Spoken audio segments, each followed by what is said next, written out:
तो 2025 अब खत्म हो चुका है और नया साल 2026 आ गया है। तो भाई सारे सब्सक्राइबर्स को हैप्पी न्यू ईयर। लेकिन जिसने अभी तक सब्सक्राइब नहीं करा है उसके लिए भी हैप्पी न्यू ईयर, और वो भी सब्सक्राइब कर ले चैनल को, क्योंकि भाई 2026 इस चैनल के लिए बड़ा साल होना चाहिए। तो भाई 2026 की शुरुआत एक तगड़ी सी इमेजिनेशन के साथ करते हैं, जो कि फिलहाल सोशल मीडिया पर फैंस में बड़ी वायरल हो रही है। अभी कुछ टाइम पहले मैंने बताया था कि फैंस को लग रहा है कि ऑस्टिन थ्योरी जासूस बनकर आए हैं सेथ रॉलिंस के, और शायद उनका इरादा विजन को तोड़ने का है। तो अभी एक एआई वाली पिक्चर बहुत ज़्यादा वायरल हो रही है, जिसमें Seth Rollins, Austin theory, Paul Heyman और ब्रॉन बेकर हमें नजर आ रहे हैं। अभी इस पिक्चर में सबसे ज़्यादा अजीब सी चीज़ है भाई, सेथ रॉलिंस के सर से बाल चले गए हैं। तो भाई जिसने भी ये पिक्चर डाली है उसको लगता है कि सेथ रॉलिंस टकले होकर रिटर्न करेंगे, जैसे कि फिलहाल हम ऑस्टिन थ्योरी का हाल देख रहे हैं। अभी रिसेंटली ब्रॉन बेकर और सीएम पंक का मैच होने वाला है, जहां हो सकता है ब्रॉन बेकर के पास चैंपियनशिप आ जाए। तो इमेजिन करो एक टाइम पर ऑस्टिन थ्योरी ब्रॉन बेकर के ऊपर टर्न कर जाए और उसमें सेथ रॉलिंस भी हमें देखने को मिले। अभी ये चीज़ तो पॉसिबल है, लेकिन सेथ रॉलिंस का टकला हो जाना शायद पॉसिबल नहीं है। तो हेलो गाइस, मैं Gagan and welcome to my YouTube channel the wrestling slammer. तो सबसे पहले बात करते हैं विंस मैकमैन की। तो भाई अभी हमें पता है कि फिलहाल विंस मैकमैन कोर्ट केस में फंसे हुए हैं, और WWE से तो उन्होंने बहुत टाइम पहले टाटा बाय बाय कर दिया था। पर अभी कुछ विंस मैकमैन के मैसेजेस बहुत ज्यादा वायरल हो रहे हैं सोशल मीडिया पर, जिसमें वो निक खान, ब्रूस पिचर्ट और TKO के प्रेसिडेंट से बात करते हुए नजर आ रहे हैं। और यहाँ विंस मैकमैन रोमन रेंस और कोडी रोड्स के रेसलमेनिया 39 के मैच के बारे में बात कर रहे थे, जहाँ शायद वो पूछ रहे थे कि रोमन रेंस और कोडी रोड्स को नए प्लान के बारे में पता चला है कि नहीं। अभी यहाँ बताया जा रहा है कि विंस मैकमैन रेसलमेनिया 39 के प्लान्स में इन्वॉल्व थे, और बहुत सारे मैचेस भी उन्होंने ही बुक करे थे, और हो सकता था कि रेसलमेनिया 39 के बाद भी वो क्रिएटिव प्लान्स में इन्वॉल्व रहते। लेकिन फिर TKO के साथ पार्टनरशिप करने के बाद विंस मैकमैन का कबाड़ा हो गया, क्योंकि इसके बाद उनके ऊपर जेनेल ग्रांट वाला वो केस लगा और TKO ने उन्हें लात मार के निकाल दिया। अभी उस टाइम पर बहुत सारे फैंस सोच रहे थे कि रेसलमेनिया ट्रिपल एच की पहली पूरी तरह से टेक ओवर वाली रेसलमेनिया है, जहाँ शायद उनके ही पूरी तरह से क्रिएटिव प्लान्स चल रहे थे। लेकिन भाई इसमें विंस मैकमैन की भी बहुत ज़्यादा हैवी इन्वॉल्वमेंट थी। तो अगर आपको रेसलमेनिया 39 अच्छी लगी तो विंस मैकमैन का भी उसमें हाथ था। वैसे रेसलमेनिया 39 में कोडी रोड्स और रोमन रेंस का मैच भी हमने देखा था, जिसमें रोमन रेंस ने कोडी रोड्स को हरा दिया था। अभी इसके बारे में भी एक रिपोर्ट आई है, जिसमें बताया जा रहा है कि ये रोमन रेंस का आइडिया था कि वो कोडी रोड्स को हराएंगे, क्योंकि उन्हें लगता था कि रेसलमेनिया 39 सही टाइम नहीं है कोडी रोड्स को चैंपियनशिप देने के लिए, और वो चाहते थे कि कोडी रोड्स को एक साल और बिल्ड करा जाए। जिसके बाद हमने रेसलमेनिया 40 मैन का एक और मैच देखा था, जहां कोडी रोड्स को चैंपियनशिप मिल गई थी। शायद इस डिसीजन में पॉल हेमन का भी बहुत बड़ा हाथ होगा, क्योंकि भाई पॉल हेमन बहुत दूर की सोचते हैं, और उन्हें पता होगा कि फैंस बहुत ज़्यादा डेस्परेट हो जाएंगे कोडी रोड्स के लिए अगर वो रेसलमेनिया 39 में हार जाएंगे, तो जो कि हमने रॉयल रंबल आते आते देख लिया था। अभी रॉक और रोमन रेंस का मैच भी बहुत ज़्यादा हाइप पर था रेसलमेनिया 40 में होने के लिए, लेकिन कोडी रोड्स की हाइप रॉक और रोमन रेंस के मैच पर भारी पड़ गई। लेकिन भाई सोचो, अगर विंस मैकमैन रेसलमेनिया 39 की तरह रेसलमेनिया 40 के प्लान्स में भी इन्वॉल्व रहते तो रोमन रेंस और रॉक का मैच ही हमें देखने को मिलता, फिर चाहे फैंस कितने ही ज़्यादा हाइपर क्यों ना हो जाते, क्योंकि भाई विंस मैकमैन को फैन से इतना ज़्यादा फर्क पड़ता नहीं था, और वो बड़े बड़े मैचेस पे ज़्यादा फोकस करते थे।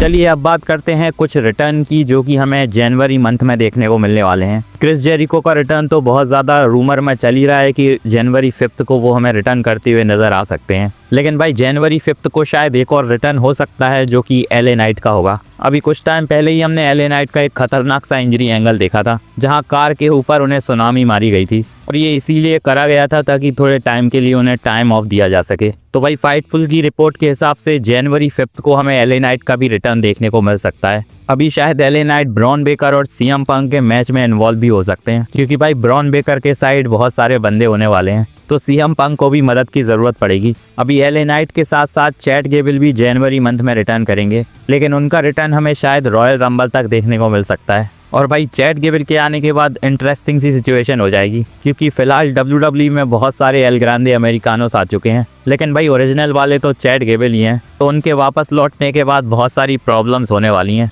वैसे हो सकता है WWE चैट गेबल को एज फेस रिटर्न करवाए, और ये एल ग्रांडे अमेरिकानो वाला कैरेक्टर भी शायद ड्रॉप हो सकता है उनका। इसी के साथ मैंने कुछ टाइम पहले बताया था कि जेकब फाटू के लिए 2026 WWE बड़ा तगड़ा सा प्लान कर रही है, तो इसकी शुरुआत भी भाई जनवरी से ही होने वाली है, क्योंकि इस मंथ WWE उनका रिटर्न भी प्लान कर रही है। अभी हमें पता है कि जब जेकब फाटू गए थे तो उनके साथ क्या हुआ था, और अभी भी रिवील हुआ नहीं है कि उनके ऊपर अटैक किसने करा था। तो शायद उनके रिटर्न के साथ ही WWE ये वाली स्टोरी लाइन चालू कर देगी, उस टाइम पर ड्रू मैकिंटायर के साथ जेकब फाटू की फ्यूड चल रही थी और भाई बताया जा रहा था कि ड्रू मैकिंटायर ने ही जेकब फाटू के ऊपर अटैक करा है, लेकिन बाद में ड्रू मैकिंटायर ने खुद ही बताया था कि उन्होंने अटैक नहीं करा था। तो भाई जेकब फाटू के रिटर्न के साथ बहुत ज़्यादा इंटरेस्टिंग सी चीज़ होगी देखना कि आखिर उन पर अटैक किसने करा था। लेकिन इतना तो पक्का है कि जेकब फाटू जब भी रिटर्न करेंगे वो ड्रू मैकिंटायर के ऊपर ही जाने वाले हैं। वैसे जनवरी 9 को जो ड्रू मैकिंटायर और कोडी रोड्स का मैच हो रहा है, शायद वहां जेकब फाटू आ सकते हैं, जहां या तो वो कोडी रोड्स के ऊपर अटैक कर सकते हैं या फिर ड्रू मैकिंटायर के ऊपर। पर इतना तो अब पक्का लग रहा है कि जेकब फाटू जनवरी में रिटर्न तो करने वाले हैं। चलिए अब बात करते हैं केविन नैश की, जिनको लगता है कि सीएम पंक को रिटायर हो जाना चाहिए। अभी कुछ टाइम पहले सीएम पंक का मैच हुआ था जहां उन्होंने टी शर्ट में रेसल करा था, तो शायद केविन नैश को ये पसंद नहीं आया। इसके अलावा उनका कहना है कि भाई बंदा बहुत ज़्यादा स्लो हो चुका है और ढंग से अब रेसलिंग मूव भी परफॉर्म नहीं कर सकता। तो भाई केविन नैश को लगता है कि सीएम पंक अब रेसलिंग करना भूल चुके हैं और रिंग में भी वो बहुत ज़्यादा स्लो हो चुके हैं, तो ये सही टाइम आ चुका है उनका रिटायर होने के लिए। अभी हो सकता है ये चीज़ बहुत ज़्यादा कंट्रोवर्शियल हो, लेकिन सीएम पंक तक ये चीज़ पहुंच चुकी है, क्योंकि अभी एक लाइव इवेंट हुआ था जहां सीएम पंक केविन नैश को टीज कर रहे थे, जहां उन्होंने टी शर्ट के अंदर एक और टी शर्ट पहनी हुई थी और उसी में उन्होंने रेसल भी करा। अभी शायद रेगुलर केविन नैश ने WWE को देखना छोड़ दिया है, क्योंकि अभी सीएम पंक के अच्छे खासे मैचेस हमें देखने को मिल रहे हैं। तो पता नहीं क्यों केविन नैश को लगता है कि सीएम पंक स्लो हो चुके हैं। वैसे केविन नैश कुछ भी कहें, लेकिन सीएम पंक ने तो कह दिया था कि अभी उनका रिटायर होने का कोई मूड है नहीं, तो भाई वो तो बहुत लंबे टाइम तक शायद रेसल करने वाले हैं। अभी लाइव इवेंट से एक और वीडियो आ रही है जिसमें एलिस्टर ब्लैक और डेमियन प्रीस्ट का मैच हो रहा था।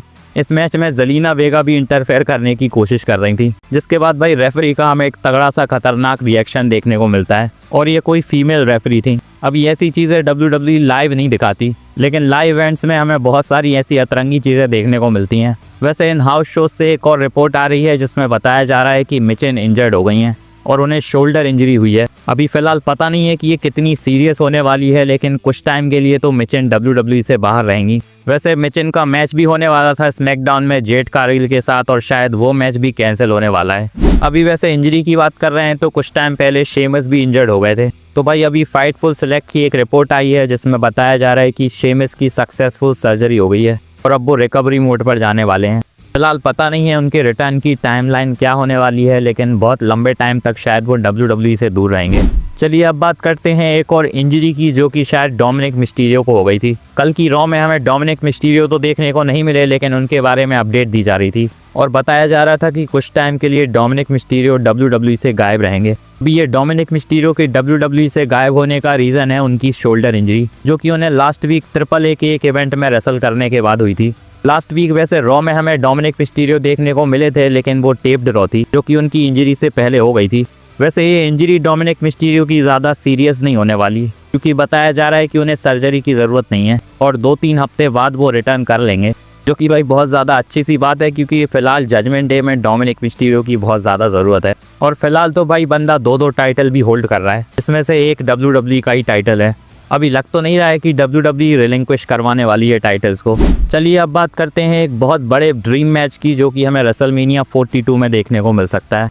तो भाई अभी रॉ में जे ऊसो और जिमी ऊसो नए टैग टीम चैंपियंस बन गए हैं और शायद रेसलमेनिया 39 में टैग टीम टाइटल्स हारने के बाद अब वो जीते हैं। तो अभी ट्विटर पर जेफ हार्डी ने उनके लिए एक ट्वीट करा है, जिसमें पहले तो वो उन्हें कॉन्ग्रेचुलेट कर रहे हैं टैग टीम चैंपियंस बनने के लिए, लेकिन भाई इसी के साथ उन्होंने एक खतरनाक सा आइडिया भी पिच करा है, जहां उनका मानना है कि भाई अब WWE के पास ऑप्शन है हार्डी बॉयज, ऊसोस और न्यू डे का ट्रिपल थ्रेट मैच कराने का, जो कि टैग टाइटल्स के लिए रेसलमेनिया 42 में होना चाहिए। अभी वैसे कह सकते हैं कि बहुत सारे फैंस का ये ड्रीम मैच होगा, जो कि भाई रेसलिंग वाइज बहुत खतरनाक हो सकता है। तो WWE को कंसिडर करना चाहिए इनका एक मैच कराने का रेसलमेनिया में। अभी हार्डी बॉयज TNA में है, जो कि वैसे WWE का ही पार्ट हो चुकी है, तो भाई फिलहाल WWE के पास मौका भी है ये मैच करवाने का। वैसे जिमी ऊसो और जे ऊसो के पास अब टैग टीम चैंपियनशिप आ गई है, तो बहुत सारे फैंस का मानना है कि रोमन रेंस के पास भी चैंपियनशिप आने वाली है और फिर से हमें ब्लड लाइन रूल करते हुए नजर आएगी WWE को, जैसे हमने 2021 से 2023 तक देखा था,